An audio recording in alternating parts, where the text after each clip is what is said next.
యూట్యూబ్లో అందరూ 10-15 నిమిషాల్లోనే ప్లెయిన్ బ్లౌజ్ స్టిచ్ చేసేస్తున్నారు. కానీ అదే బ్లౌజ్ మేము స్టిచ్ చేయాలి అంటే గనక మాకు గంటన్నర పట్టేస్తుంది.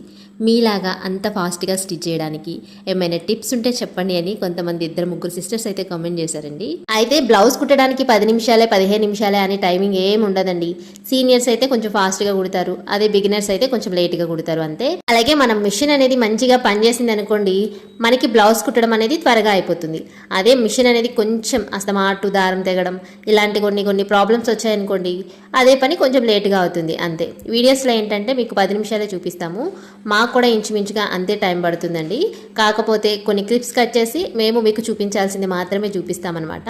అందుకని మా బ్లౌజ్ స్టిచ్చింగ్ అనేది ఫాస్ట్గా అయిపోతున్నట్లు మీకు అనిపిస్తుంది అంతే తప్ప మీరు స్లోగా కుట్టట్లేదు, మేము ఫాస్ట్గా కుట్టట్లేదు అలా అని చెప్పేసి కంగారు పడిపోకండి. అందరూ ఒకే తీరున కుడతారు. సీనియర్స్ అయితే కొంచెం ఫాస్ట్గా అయిపోతుంది, ఎందుకంటే వాళ్ళకి చెయ్యి తిరిగి ఉంటారు కాబట్టి వాళ్ళకి ఆ పని అనేది ఈజీ అయిపోతుంది అనమాట. కాబట్టి అందరూ ఫాస్ట్గా కుట్టేస్తున్నారు, నేనే లేట్గా కుడుతున్నాను, నాకే లేట్ అయిపోతుంది, నాకు మిషన్ కుట్టడం రావట్లేదు అని ఇలాంటి అనుమానాలు ఏమి పెట్టుకోకుండా మంచిగా మీ బ్లౌజ్ని మీరు టైం పట్టినా మంచిగా స్టిచ్ చేసుకోండి. లేట్ అయిపోతుంది అని ఆలోచించకుండా బ్లౌజ్ని మనం ఎంత నీట్గా కుట్టామో, ఎంత నీట్ ఫినిష్ ఇచ్చామో అనేది మాత్రమే చూసుకోండి.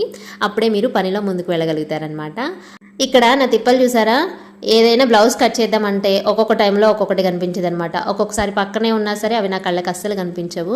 ఇక్కడ చిన్న స్కేల్తో లైన్స్ డ్రా చేస్తున్నాయి కదా, అయితే అలాంటిదే కొంచెం పెద్ద స్కేల్ అనేది ఉండాలన్నమాట. ఈరోజు అది నాకు కనిపించట్లేదు, కానీ బ్లౌజ్ కటింగ్ అయిపోయేసరికి అది ఇక్కడే ఎక్కడో నా పక్కనే కనిపిస్తుంది అనమాట. కానీ కట్ చేసేటప్పుడు మార్క్ చేసేటప్పుడు మాత్రం కనిపించవండి ఇవి.